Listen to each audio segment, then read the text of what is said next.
بسم اللہ الرحمن الرحیم۔ السلام علیکم ناظرین، آج اس ویڈیو میں ہم آپ کو وہ روحانی اصول و ضوابط اور شرائط بتائیں گے جن پر عمل پیرا ہو کر آپ وظائف، مراقبات، چلہ کشی یا کسی بھی روحانی عمل میں کامیابی حاصل کر سکتے ہیں۔ ناظرین، اگر آپ روحانیت کا شوق رکھتے ہیں اور اس میں جلد کامیابی حاصل کرنا بھی چاہتے ہیں تو اس ویڈیو کو اینڈ تک ضرور دیکھیں اور سمجھیں۔ انشاءاللہ اس ویڈیو میں موجود اہم باتیں آپ کے لیے روحانی کامیابی کی وجہ ضرور بنے گی، کیونکہ روحانیت میں کامیاب فرد کے لیے دنیا میں کچھ بھی جائز ناممکن نہیں ہوتا۔ اس لیے ویڈیو میں دی گئی ضروری معلومات کو ضرور سمجھنے کی کوشش کریں۔ ناظرین، دعا کے لغوی معنی ہے پکارنا، اور اسلام میں اس کا مفہوم یہ ہے کہ اللہ تبارک و تعالیٰ کی ذات کو اپنی مدد کے لیے پکارنا، اور اللہ تبارک و تعالیٰ کی ذات کو انسان کئی طریقوں سے اپنی مدد کے لیے پکارتا ہے، اور یہ سبھی طریقے دعا ہی کے زمرے میں آتے ہیں۔ سب سے بڑی دعا نماز کو مانا جاتا ہے۔ نماز میں سب سے اہم پڑھی جانے والی سورہ مبارکہ سورہ فاتحہ ہے، جو کہ بذات خود ایک دعا ہی ہے۔ یعنی اسلام میں دعا کو بہت بڑی عبادت قرار دیا گیا ہے، کیونکہ نماز بذات خود ایک دعا ہے۔ جیسا کہ آپ کو بتایا گیا ہے کہ اللہ تبارک و تعالیٰ کی ذات کو اپنی مدد کے لیے پکارنا دعا ہے، اور وظیفہ میں بھی اللہ تبارک و تعالیٰ ہی کو اپنی مدد کے لیے تسلسل کے ساتھ پکارا جاتا ہے۔ یعنی وظیفہ میں آپ اللہ کے کسی نام کو یا قرآن کی کسی ایک آیت مبارکہ کو تسلسل سے اس لیے پڑھ رہے ہوتے ہیں تاکہ آپ کو اللہ تبارک و تعالیٰ کی مدد حاصل ہو جائے۔ یعنی ثابت یہ ہوا کہ وظیفہ بھی اللہ تبارک و تعالیٰ کی بارگاہ میں کی جانے والی ایک عظیم دعا اور عبادت ہے۔ اب موضوع کی طرف آتا ہوں کہ بہت سے افراد ہمیں یہ سوال کرتے ہیں کہ ہم نے بہت بڑے بڑے وظائف کیے، چلے کاٹے، صدقات و خیرات بھی کرتے رہے، قبرستانوں میں جا کر بھی چلے کاٹتے رہے، مزاروں پر بھی جا کر چلے کاٹتے رہے، مگر ان کی مشکلات کا انہیں حل نہیں ملا۔ تو ناظرین، اس ویڈیو میں ایسی تمام باتوں سے پردے اٹھائے جائیں گے جس کی وجہ سے آپ کو وظائف میں کامیابی نہیں ملتی۔ ناظرین، ہمارے تجربات و مشاہدات کے مطابق زیادہ تر لوگ وظیفہ میں پڑھی جانے والی پڑھائی پر ہی توجہ دیتے ہیں۔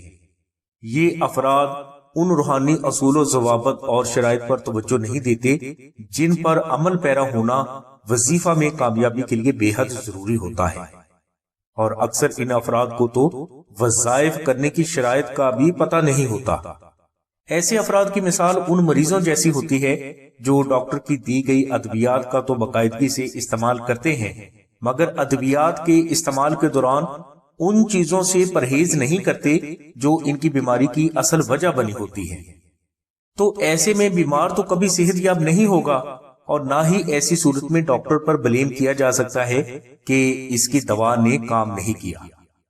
اسی طرح جب کوئی فرد وظیفہ پڑھتا ہے اور اس وظیفہ کے دوران وظیفہ کے پرہیز یعنی ترک گناہ اور دیگر شرائط کو مد نظر نہیں رکھتا تو اس فرد کو وظیفہ میں کبھی بھی کامیابی حاصل نہیں ہوگی، اور نہ ہی ایسی صورت میں آپ وظیفہ بتانے والے فرد پر بلیم کر سکتے ہیں کہ اس کے بتائے گئے وظیفہ نے کام نہیں کیا۔ اس لیے ناظرین، کسی بھی وظیفہ میں کامیابی حاصل کرنے کے لیے وظیفہ کی تمام شرائط کو مد نظر رکھنا بے حد ضروری ہے، بصورت دیگر کامیابی آپ کو کبھی بھی حاصل نہیں ہو سکے گی۔ ناظرین، وظائف میں کامیابی حاصل کرنے کے لیے آپ کو دو قسم کے اصول و ضوابط اور شرائط کو ہمیشہ مد نظر رکھنا ہوگا جو کہ درج ذیل ہے۔ نمبر 1، وظائف میں کامیابی کی ظاہری روحانی شرائط۔ نمبر 2، وظائف میں کامیابی کی باطنی روحانی شرائط۔ باطنی روحانی شرائط کے لیے ہم نے تفصیلی بیان اپنی پہلی ویڈیو میں دے دیا ہے، جس کا لنک بھی اسی ویڈیو کی ڈسکرپشن میں دے دیا گیا ہے، اور وظائف میں کامیابی کے تمام ظاہری روحانی اصول ہم اس ویڈیو میں انشاءاللہ 17 روحانی نکات کی صورت میں پیش کریں گے۔ اگر آپ وظائف میں کامیابی حاصل کرنا چاہتے ہیں تو ان نکات کو ذہن نشین کر لیں، انشاءاللہ اللہ تبارک و تعالیٰ کی ذات آپ کو محمد و آل محمد کے صدقہ میں ضرور کامیابی سے ہمکنار فرمائیں گے۔ ناظرین، وظائف میں کامیابی کی پہلی شرط یہ ہے کہ آپ کو اس بات کی تصدیق ہو کہ آپ کے وظیفہ پڑھنے کا مقصد جائز ہے۔ اگر آپ کا مقصد قرآن و سنت کے مطابق جائز ہے تو آپ یہ وظیفہ کریں، اور اگر آپ کا مقصد جائز نہیں تو آپ صرف اپنا وقت برباد کریں گے، جتنا چاہیں کر سکتے ہیں۔ یعنی اگر آپ کے وظیفہ کرنے کا مقصد شرعی حوالے سے جائز نہیں تو آپ کے لیے وظیفہ کرنا یا نہ کرنا ایک برابر ہے۔ ناظرین، یاد رکھیں کہ اللہ کی کلام سے ناجائز کام نہیں ہوتے۔ روحانیت اللہ کے قانون کے مطابق کام کرتی ہے۔ جب کوئی فرد وظیفہ پڑھتا ہے تو اس سے اس فرد کے اندر کی روحانیت اللہ کے بنائے ہوئے قانون کے مطابق زندہ ہو کر فرد کے ذہن سے اس کا مقصد حاصل کرتی ہے۔ اس کے بعد یہی روحانیت اس مقصد کو قرآن و سنت کے پیمانے پر چیک کرتی ہے۔ اگر فرد کا مقصد قرآن و سنت کے مطابق جائز ہے تو یہ روحانیت اس فرد کے مقصد کو پورا کرنے کے لیے فرد کو اللہ کے حکم سے صحیح سوچ دینا شروع کر دیتی ہے، اور اگر وہ مقصد قرآن و سنت کی روح سے جائز نہیں تو یہ روحانیت اسی جگہ واپس چلی جاتی ہے جہاں سے یہ آئی ہوتی ہے۔ یعنی یہ ممکن ہی نہیں کہ فرد اللہ کی کلام کے ذریعے ناجائز کام کر سکے۔ الغرض ناظرین، کوئی بھی وظیفہ شروع کرنے سے پہلے وظیفہ کی پہلی شرط کو ضرور مد نظر رکھیں، یعنی اس بات کی تصدیق کر لیں کہ آپ کا مقصد جائز ہے یا نہیں۔ اگر آپ کا مقصد جائز ہے تو آپ وظیفہ شروع کریں، انشاءاللہ اللہ تبارک و تعالیٰ کی ذات آپ کو محمد و آل محمد کے صدقے میں ضرور کامیابی سے ہمکنار فرمائیں گے۔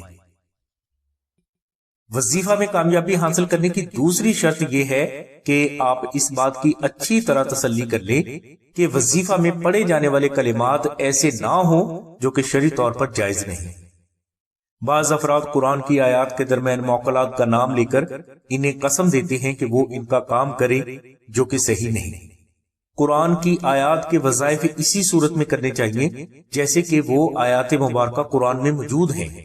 اس میں اضافہ کر کے پڑھنا یا موکلات کے نام سے پڑھنا شرعی اور روحانی اصولوں کے خلاف ہے، اور یہ گناہ بھی ہے۔ اس لیے ناظرین، کوئی بھی وظیفہ شروع کرنے سے پہلے وظیفہ میں پڑھے جانے والے کلمات کی مکمل تسلی کریں یا کسی عالم دین سے تسلی کروائیں تاکہ آپ گناہ کے زمرے میں نہ آ سکیں۔ وظیفہ میں کامیابی حاصل کرنے کی تیسری شرط یہ ہے کہ آپ کوئی بھی وظیفہ شروع کریں تو اس کے شروع اور آخر میں درود شریف ضرور تلاوت کریں۔ کسی بھی وظیفہ کے اول و آخر درود شریف پڑھنے کی کوئی لیمٹ نہیں ہوتی۔ آپ وظیفہ کے اول و آخر ایک بار درود شریف پڑھیں یا 100 مرتبہ درود شریف پڑھیں، یہ آپ کی ہمت ہے، مگر درود شریف کسی بھی وظیفے کے دوران زیادہ پڑھنا افضل ہے۔ اس کے علاوہ آپ کوئی بھی وظیفہ شروع کریں تو اس سے پہلے 2 نفل نماز ہدیہ محمد و آل محمد بھی ضرور ادا کریں۔ یہ 2 نفل آپ کسی بھی طریقے سے ادا کر سکتے ہیں، یعنی ان نوافل میں آپ الحمد شریف کے بعد سورہ اخلاص 1 مرتبہ بھی پڑھ سکتے ہیں اور 101 مرتبہ بھی پڑھ سکتے ہیں، یہ آپ کی اپنی مرضی ہے۔ یعنی وظیفہ کے شروع میں کم از کم 1 مرتبہ 2 نفل نماز ہدیہ محمد و آل محمد پڑھنا ضروری ہے۔ لیکن اگر وظیفہ کے دوران تمام دنوں میں ان نوافل کی پابندی کی جائے تو یہ زیادہ افضل ہے۔ وظیفہ میں کامیابی کی چوتھی اہم اور بنیادی شرط تمام شرعی احکامات کی پابندی کرنا ہے۔ شرعی احکامات کی پابندی تو عام زندگی میں بھی بے حد ضروری ہے، مگر روحانیت میں تمام شرعی احکامات کی پابندی کو ہی روحانی فیض کا دروازہ مانا جاتا ہے، اور اس کے بغیر کامیابی ممکن نہیں۔ چوتھی شرط کے مطابق وظیفہ میں کامیابی کے لیے صرف رزق حلال ہی استعمال کریں۔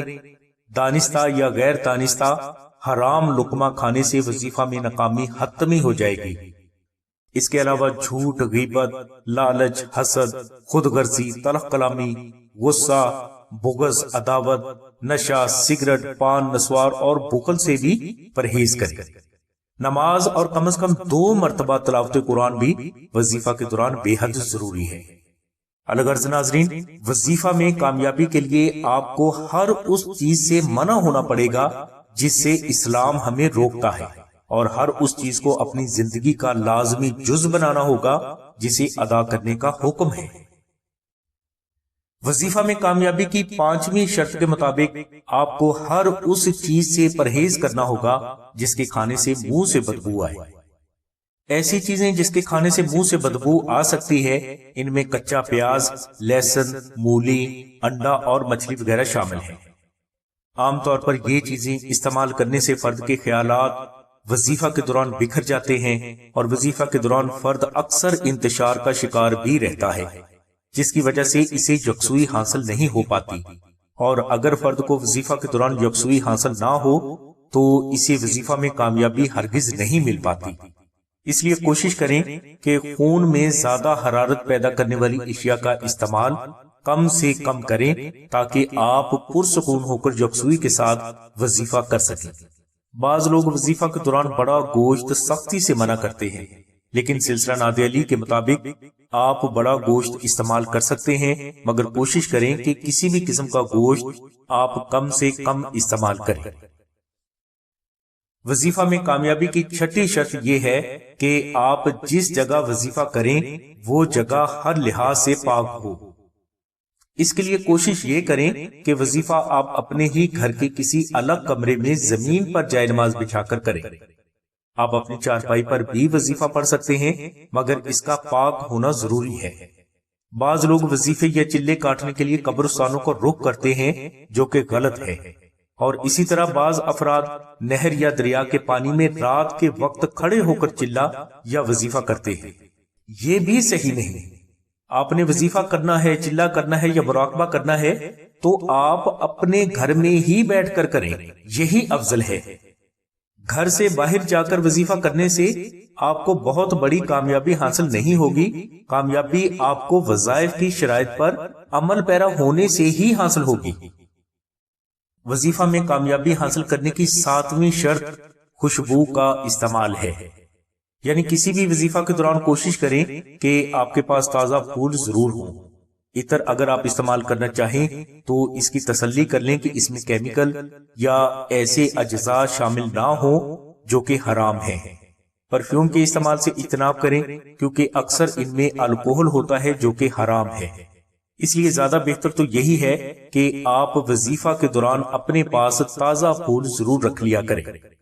بعض لوگ وظیفہ کے دوران گوگل، لبان، اجوین اور عجیب و غریب قسم کی دھونی سلگاتے ہیں، جو کہ مچھر، مکھی، کھٹمل اور لال بیگ کو بھگانے کے لیے تو ٹھیک ہیں، مگر وظیفہ کے دوران آپ ایسا کرنے سے اجتناب کریں۔ روحانی طالب کے لیے اچھی خوشبو کا استعمال بے حد ضروری ہوتا ہے، اور اچھا عطر وہ ہوتا ہے جس میں استعمال شدہ اجزاء حرام نہ ہو اور وہ خوشبو لائٹ بھی ہو۔ ایسا عطر آپ کو آسانی سے نہیں ملے گا، اور اگر ایسا عطر آپ کو نہ ملے تو آپ وظیفہ کے دوران صرف تازہ پھولوں کا ہی استعمال کریں۔ وظیفہ میں کامیابی حاصل کرنے کے لیے 8ویں اہم شرط حصار سے ریلیٹڈ ہے۔ بعض افراد وظیفہ کرنے سے پہلے اپنے گرد چھری سے بہت بڑا دائرہ لگاتے ہیں اور پھر اس دائرے میں بیٹھ کر اور یہی چھری اپنے پاس رکھ کر وظیفہ یا چلہ کرتے ہیں۔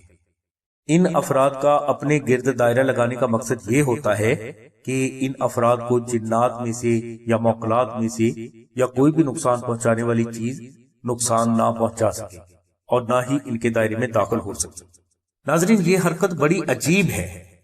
آپ خود سوچیں کہ اللہ کی کلام پڑھنے سے کوئی بھی نقصان دینے والی چیز آپ کے قریب آئے گی یا کہ آپ سے دور بھاگے گی؟ یقیناً وہ اللہ کا ذکر سن کر آپ سے دور بھاگے گی، مگر اس کے باوجود اگر کوئی فرد دائرہ لگا کر وظیفہ کرتا ہے تو اس فرد کا ایمان اللہ کی ذات اور اس کی کلام پر بے حد کمزور ہے۔ اسے اپنی اصلاح کرنی چاہیے۔ اللہ تبارک و تعالیٰ کی رحمت کی حد اور اللہ تبارک و تعالیٰ کی کلام کی برکات کی وسعت بہت زیادہ ہے، اور جس جگہ اللہ تبارک و تعالیٰ کی کلام پڑھی جاتی ہے وہاں دور دراز تک بھی کوئی بھی نقصان پہنچانے والی غیر مخلوق نہیں رہ سکتی۔ ناظرین، وظیفہ کے دوران اکثر افراد کو بھیانک شکلیں دکھائی دے جاتی ہیں، اور بعض لوگ اسی کو حقیقت سمجھ کر اپنے لیے مصیبت بھی کھڑی کر لیتے ہیں، مگر ناظرین یہ حقیقت نہیں ہوتی، یہ فرد کے اپنے ذہن کی اختراع ہے، اور ان نظر آنے والی چیزوں کا حقیقت سے کسی بھی قسم کا کوئی تعلق نہیں، اور اسی بات کی حقیقت ہم اپنی آئندہ ویڈیو میں آپ سے تفصیل کے ساتھ شیئر کریں گے۔ الغرض ناظرین، وظیفہ ایک دعا ہے اور ایک عظیم عبادت بھی ہے۔ اسے بلا خوف ہو کر ادا کریں، کیونکہ آپ جس کو پکار رہے ہیں اس کے ذکر میں امن اور سکون ہے، خوف نہیں۔ وظیفہ میں کامیابی کی نامی شرط یہ ہے کہ آپ ہر طرح کی نمائش سے پرہیز کرتے ہوئے وظیفہ کریں۔ بعض افراد کو یہ عادت ہوتی ہے کہ وہ وظیفہ شروع کرنے سے پہلے، وظیفہ کے دوران اور وظیفہ کے بعد لوگوں کو بڑے احسن طریقے سے یہ بتاتے ہیں کہ انہوں نے وظیفہ کیا۔ یہ بات نمائش میں آتی ہے جس کی روحانیت ہرگز اجازت نہیں دیتی۔ وظائف کے دوران رونما ہونے والے روحانی واردات، مناظر یا خوابوں کا تذکرہ ایک بیوی صرف اپنے شوہر یا والدین سے کر سکتی ہے۔ اس کے علاوہ ان روحانی واردات کا کسی سے بھی تذکرہ نہیں کرنا چاہیے، اور اگر کسی مرد کو وظیفہ کے دوران کوئی منظر نظر آتا ہے یا خواب دکھائی دیتا ہے تو وہ اس کا تذکرہ اپنے والدین سے کر سکتا ہے، لیکن اس کے علاوہ کوشش یہی کریں کہ آپ وظیفہ کے دوران نظر آنے والے مناظر یا خوابوں کا تذکرہ صرف اسی بزرگ سے کریں جس نے آپ کو اس وظیفہ کی روحانی اجازت دی ہے۔ وظیفہ میں کامیابی کی 10ویں ظاہری شرط یہ ہے کہ وظیفہ کو اس فرد کی اجازت سے شروع کیا جائے جس نے یہ وظیفہ پہلے کیا ہو، اور اس کے علاوہ یہ فرد متقی اور پرہیزگار بھی ہو۔ اس شرط کو پورا کرنا بعض بزرگوں نے بے حد ضروری قرار دیا ہے اور بعض بزرگوں نے اس شرط کو ضروری قرار نہیں دیا۔ جن بزرگوں نے اس شرط کو ضروری قرار دیا ہے وہ یہ دلیل دیتے ہیں کہ آپ سرکار کے دور مبارک میں حضور نبی کریم صلی اللہ علیہ وسلم کے پاس ایک شخص حاضر ہوا اور اس نے آزمائش کے لیے حضور نبی کریم صلی اللہ علیہ وسلم سے عرض کی کہ اگر آپ اللہ کے سچے نبی ہیں تو فلاں درخت کو اپنے پاس بلائیں۔ تو حضور نبی کریم صلی اللہ علیہ وسلم نے مسکرا کر اس سے کہا کہ جاؤ اس درخت سے کہہ دو کہ تمہیں حضور نبی کریم صلی اللہ علیہ وسلم نے طلب فرمایا ہے۔ تو اس فرد نے ایسا ہی کیا۔ یہ درخت حضور نبی کریم صلی اللہ علیہ وسلم کا نام سنتے ہی زمین کو پھاڑتے ہوئے سرکار کی بارگاہ میں پہنچ گیا اور جھک کر سلام کیا، اور اس کے بعد یہی درخت سرکار کے حکم سے واپس اسی جگہ پر چلا گیا جہاں سے یہ درخت آیا تھا۔ اب اس جگہ پر غور کریں کہ اس درخت نے یہ نہیں دیکھا کہ کہنے والا کون ہے، بلکہ اس درخت نے یہ دیکھا کہ اس کو بھیجنے والا کون ہے۔ مطلب یہ کہ درخت نے اس کافر کو نہیں جانا بلکہ اس حکم کو جانا جو یہ کافر اس درخت کے پاس لے کر آیا تھا۔ اسی طرح آج کوئی بھی مسلمان یا غیر مسلم کسی بھی درخت کے سامنے 100 سال تک ایک ٹانگ پر کھڑے ہو کر یہ کہے کہ اے درخت تجھے حضور نبی کریم صلی اللہ علیہ وسلم نے بلایا ہے، تو اس سے درخت ٹس سے مس نہیں ہوگا۔ اس درخت کے ٹس سے مس نہ ہونے کی وجہ یہ ہے کہ پہلے والے کافر کے پاس حضور نبی کریم صلی اللہ علیہ وسلم کا اجازت نامہ تھا، اور آج والے مسلمان کے پاس حضور نبی کریم صلی اللہ علیہ وسلم کا اجازت نامہ نہیں ہے۔ اسی طرح جب وظیفہ یا چلہ کیا جاتا ہے تو روحانیت سب سے پہلے اس فرد کو مد نظر رکھتی ہے جس کی اجازت سے وظیفہ کیا جاتا ہے، اور اگر اجازت دینے والا فرد متقی، پرہیزگار اور محمد والے محمد سے صحیح محبت کرنے والا ہے تو وظیفہ میں کامیابی اٹل ہے۔ لیکن سلسلہ نادی علی یہاں یہ کہتا ہے کہ وظیفہ کرنا ایک دعا اور عظیم عبادت ہے، اور اللہ کے حضور دعا اور عبادت کے لیے روحانی اجازت کی ضرورت نہیں، کیونکہ دعا اور عبادت کرنے کا حکم حضور نبی کریم صلی اللہ علیہ وسلم نے پہلے ہی صادر فرما دیا ہے۔ حکم اجازت سے افضل ہوتا ہے، اور اب حضور نبی کریم صلی اللہ علیہ وسلم کے حکم اور اجازت ہونے کے باوجود کسی اور فرد کی روحانی اجازت وظیفہ کے لیے لی جائے تو یہ بات سمجھ سے باہر ہے۔ ناظرین، وظائف کے دوران اور وظائف سے پہلے روحانی رہنمائی حاصل کرنا ضروری ہوتا ہے، تو اس کے لیے آپ کسی بھی متقی، تجربہ کار اور محمد والے محمد سے صحیح محبت کرنے والے فرد سے رابطہ ضرور کریں۔ ناظرین، 10ویں شرط کی ڈیٹیل ہم نے آپ کو تفصیل سے بتا دی ہے۔ جو بات آپ کی سمجھ میں آئے آپ اس پر عمل کریں، اور اگر اس سلسلے میں آپ کو مزید معلومات درکار ہیں تو آپ ہم سے رابطہ کر سکتے ہیں۔ وظیفہ میں کامیابی کی 11ویں شرط وظیفہ کے شروع کرنے کے وقت کے حوالے سے ہے، یعنی آپ کوشش یہ کریں کہ وظیفہ کو آپ چاند کی پہلی جمعرات، جمعہ یا سوموار کو شروع کریں۔ ان اوقات میں وظیفہ شروع کرنا ضروری تو نہیں مگر افضل یہی دن ہے۔ اس کے علاوہ اگر آپ کی کوئی ایسی مشکل ہے جس کے لیے آپ کے پاس وقت کم ہے تو ایسی صورت میں آپ کوئی بھی وظیفہ کسی بھی وقت اور کسی بھی دن شروع کر سکتے ہیں۔ وظیفہ کرنے کا صحیح وقت سحری ہے، مگر آپ وظیفہ عشاء کی نماز کے بعد یا فجر کی نماز کے بعد بھی شروع کر سکتے ہیں، یعنی سحری، عشاء اور فجر، یہ 3 اوقات وظیفہ کے لیے افضل ترین مانے جاتے ہیں۔ اس کے علاوہ اوقات میں بھی آپ وظائف کر سکتے ہیں، لیکن افضل یہی ہے۔ اس کے علاوہ وظائف کرنے کے لیے رمضان شریف کا پورا مہینہ، ربیع الاول شریف کا پورا مہینہ اور محرم شریف کا پورا مہینہ بھی افضل ترین مانا جاتا ہے۔ وظیفہ میں کامیابی کی 12ویں شرط یہ ہے کہ وظیفہ کے پہلے روز یعنی نوچندی جمعرات، جمعہ یا سوموار کو آپ روزہ ضرور رکھیں، اور یہ روزہ آپ دودھ اور کھجور سے افطار کریں اور اس کے بعد ہی آپ اپنے وظیفے کا آغاز کریں۔ ناظرین، کسی بھی وظیفہ کے شروع میں کم از کم 1 روزہ رکھنا ضروری ہے۔ 11، 21 یا 41 روز کے وظیفہ میں اگر آپ ان تمام دنوں میں روزہ رکھیں گے تو یہ زیادہ افضل ہے، اور اگر آپ یہ روزے نہ رکھ سکیں تو کم از کم 1 روزہ آپ کے لیے رکھنا ضروری ہے۔ وظیفہ میں کامیابی کی 13ویں شرط یہ ہے کہ آپ ہر ایسی لذت دینے والی چیز سے پرہیز کریں جو کہ آپ کی سوچ کو گمراہ کر سکتی ہے۔ مثلا اکثر لوگوں کو وظائف کی شرائط کا پتہ ہی نہیں ہوتا، اس لیے وہ صرف وظیفہ پڑھتے ہیں، نماز نہیں پڑھتے۔ ہمارے مشاہدات کے مطابق بعض افراد ایسے ہوتے ہیں جنہیں کہ نماز نہ پڑھنے میں لذت مل رہی ہوتی ہے، حالانکہ نماز کے بغیر کوئی بھی وظیفہ کام نہیں کرتا۔ اس کے علاوہ یہ لوگ وظیفہ کے دوران سگریٹ، پان، نسوار وغیرہ کو اس لیے استعمال کرتے رہتے ہیں کہ کون سا یہ چیزیں حرام ہیں۔ الغرض ناظرین، کوئی بھی وظیفہ شروع کرنے سے پہلے آپ کو وظیفہ کے دوران ترک لذت کرنا ہی پڑے گا، جو کہ ضروری ہے۔ ترک لذت کے بارے میں مزید معلومات کے لیے آپ سلسلہ کے بزرگوں سے رابطہ کر سکتے ہیں۔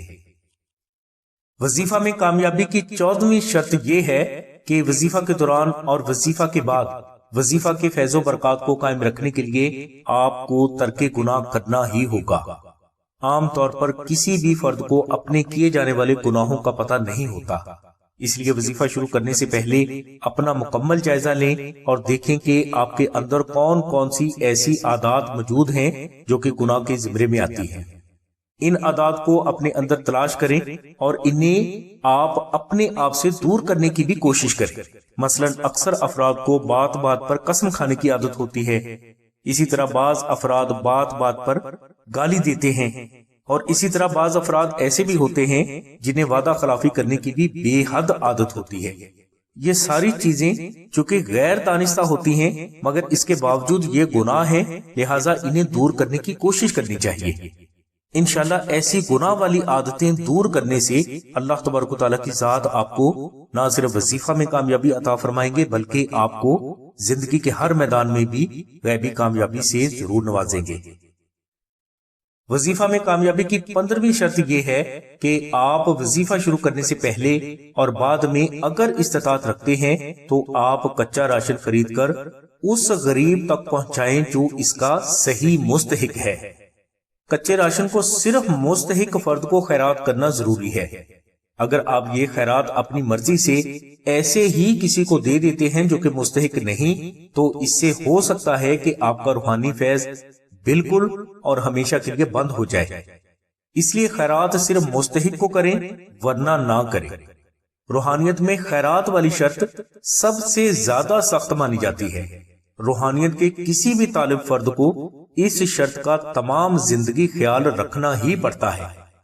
ناظرین، خیرات وظائف میں کامیابی حاصل کروانے کے لیے کیا رول ادا کرتی ہے اور غیر مستحق فرد کو خیرات دینے کے کیا کیا نقصانات ہیں، اس کے لیے تفصیلی بیان کا لنک ہم نے ڈسکرپشن میں دے دیا ہے۔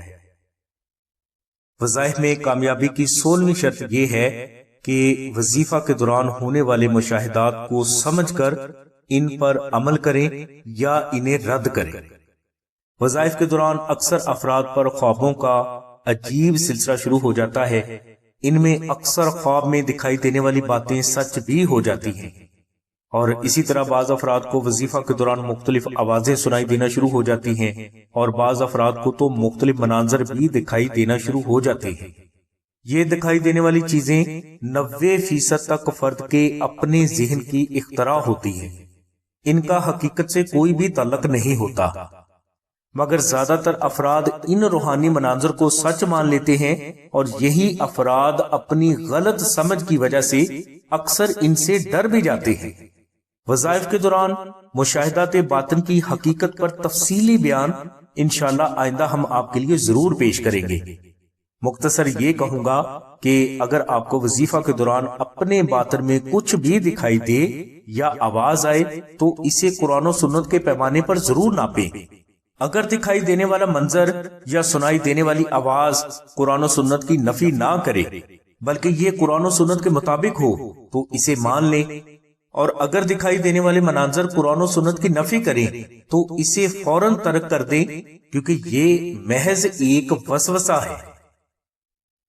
وظیفہ میں کامیابی کی 17ویں شرط یہ ہے کہ آپ کوشش کریں کہ آپ جو وظیفہ پڑھ رہے ہیں اس وظیفہ کی مناجات کو یا اسم اعظم شریف کو یا دعائے نادلی شریف کو عربی میں مشک، عنبر اور زعفران سے تحریر کر کے وظیفہ کے دنوں میں اپنے پاس ضرور رکھیں۔ بعض بزرگوں کے مطابق یہ اس لیے ضروری ہے کہ اگر فرد سے وظیفہ کے دوران کوئی غلطی سرزد ہو جاتی ہے تو اس سے وظیفہ کی اثرات یا روحانی فیض ختم نہیں ہوگا۔ اس شرط پر عمل کرنا ضروری بھی نہیں، لیکن اگر عمل کر لیا جائے تو یہ بے حد افضل ہے۔ ناظرین، ہم نے اپنی اس ویڈیو میں آپ کے لیے وظائف میں کامیابی کے 17 ظاہری روحانی اصول بیان کر دیے ہیں۔ اگر کوئی فرد ان پر عمل نہیں کرتا تو 90% یہ خدشہ ہے کہ اس فرد کو وظیفہ میں کامیابی نہیں ملے گی۔ لہٰذا بتائے گئے 17 ظاہری روحانی اصولوں کو اچھے طریقے سے سمجھ کر ان پر سختی سے کاربند ہو جائیں۔ انشاءاللہ آپ کو صرف چند دنوں میں وہ باطنی کیفیت حاصل ہونا شروع ہو جائیں گی جو کہ متعلقہ وظیفہ کی ریکوائرمنٹ ہے، اور یہی کیفیات اور پڑھے گئے مقدس کلمات آپ کے لیے غیبی برکات کا خزانہ بھی انشاءاللہ ثابت ہوں گے۔ ناظرین، مذکورہ بالا بیان کی گئی روحانی شرائط کے علاوہ بھی چند چیزیں ایسی ہیں جس کا روحانی طالب کے لیے سمجھنا بے حد ضروری ہے۔ وہ یہ کہ یہ ضروری نہیں کہ ایک فرد وظیفہ کرے اور اسے اس وظیفہ میں فوراً کامیابی مل جائے۔ وظیفہ کے لیے جو دن مقرر کیے جاتے ہیں وہ اٹل نہیں ہوتے۔ وظیفہ میں کامیابی آپ کو ایک دن میں بھی ہو سکتی ہے اور آپ کو 1 سال بھی لگ سکتا ہے۔ عام طور پر وظیفہ کے لیے 3، 7، 11، 19، 21 یا 41 دن مقرر کیے جاتے ہیں، اور زیادہ تر افراد کو اس دورانیے میں کامیابی مل بھی جاتی ہے، مگر یہ ضروری بھی نہیں کہ اس دورانیے میں کامیابی آپ کو حاصل ہو جائے۔ وظیفہ میں کامیابی کا دار و مدار فرد کے اپنے صفائے باطن پر ہوتا ہے۔ وظیفہ میں کامیابی کی جو شرائط بیان کی گئی ہیں ان کا مقصد بھی صفائے باطن یعنی باطن کی صفائی ہے۔ روحانی طالب اپنے باطن کی صفائی 1 گھنٹے میں کر لے یا 1 سال میں، جیسے ہی روحانی طالب اپنے باطن کو ہر قسم کی غلاظت اور گناہ سے پاک کر لیتا ہے تو اسی وقت اسے کامیابی اللہ تبارک و تعالیٰ کی رحمت سے حاصل ہو جاتی ہے۔ بعض بزرگ فرماتے ہیں کہ وظیفہ کرنے کا مقصد ہی اپنے باطن کو ظاہری اور باطنی غلاظتوں سے پاک کرنا ہوتا ہے۔ بزرگ فرماتے ہیں کہ ہمارے باطن کے گرد بغض، نفرت، لالچ، حسد، تکبر، ریاکاری، غیبت اور لذت گناہ کی مضبوط دیواریں بنی ہوئی ہیں، اور ان دیواروں کی وجہ سے فرد جھوٹی تسکین اور لذت میں ہمیشہ مبتلا رہتا ہے، جس کی وجہ سے وہ کبھی بھی ان دیواروں کو گھرانے کی کوشش نہیں کرتا۔ وظیفہ کرنے کا اصل مقصد باطن کے گرد قائم نفرت، حسد، غیبت، لالچ، تکبر اور لذت گناہ کی ان غلیظ دیواروں کو ہی گرانا ہوتا ہے۔ جیسے ہی یہ دیواریں گرتی ہیں تو آپ ہی کے وجود سے آپ کی اصل نکھر کر سامنے آ جاتی ہے، جو اللہ کے حکم سے آپ کی تمام مشکلات کی آسانی کی وجہ بنتی ہے۔ الغرض ناظرین، وظائف کے لیے جو مدت مقرر کی جاتی ہے وہ فرضی ہوتی ہے۔ ناظرین، اگر آپ کو وظیفہ کی مقرر کی گئی مدت میں کامیابی نہ ملے تو آپ اس وظیفہ کو دوبارہ سے کریں، اور اگر پھر بھی نہ ملے تو آپ تیسری بار بھی اسی وظیفہ کو دوبارہ سے شروع کر لیں۔ انشاءاللہ کامیابی آپ کو ضرور حاصل ہو جائے گی۔ وظیفہ مکمل ہونے کے بعد روحانی طالب کے لیے یہ بھی ضروری ہے کہ وظیفہ میں پڑھے گئے کلمات کو روزانہ ایک بار ضرور تلاوت کیا کریں۔ ان کلمات کو پڑھنے کی کوئی لیمٹ نہیں، اگر آپ زیادہ پڑھیں گے تو زیادہ افضل ہے۔ ناظرین، دنیا میں زیادہ تر لوگ وظائف کرتے ہیں اور ان میں 90% افراد کو وظائف میں ناکامی کا ہی سامنا کرنا پڑتا ہے۔ ہم نے آپ کو وظائف کی ناکامی کو کامیابی میں بدلنے کا اصل طریقہ بتا دیا ہے، جو کہ حرف بحرف سچ ہے۔ اس طریقہ کار کو روحانی طالب آج اپنائے یا 50 سال کے بعد اپنائے، کامیابی اسے اسی طریقہ پر عمل کرنے سے ملے گی۔ اگر آپ اس طریقہ پر عمل پیرا ہو سکتے ہیں تو شوق سے وظائف کریں۔ اگر آپ اس طریقہ پر عمل نہیں کر سکتے تو وظائف چلہ کشی یا مراقبات وغیرہ کرنے کے چکر ہی میں نہ پڑے، بلکہ صرف اپنی روزی رزق کو تلاش کرنے کی کوشش کرتے رہیں تاکہ آپ کا وقت برباد نہ ہو۔ یہ بات ہم نے آپ کو اس لیے بتائی ہے کہ ہم نے روحانی فیض حاصل کرنے کے چکر میں لوگوں کو اپنی زندگیاں برباد کرتے ہوئے دیکھا ہے، مگر وہ کامیاب نہیں ہوئے۔ اس لیے ناظرین، اگر آپ روحانیت کے اصولوں کو اپنا سکتے ہیں تو پھر روحانیت کا رستہ اختیار کریں، بصورت دیگر آپ اپنا وقت برباد نہ کریں، کیونکہ روحانی اصولوں کو فالو کیے بغیر آپ کو روحانیت میں سے کچھ بھی نہیں ملے گا۔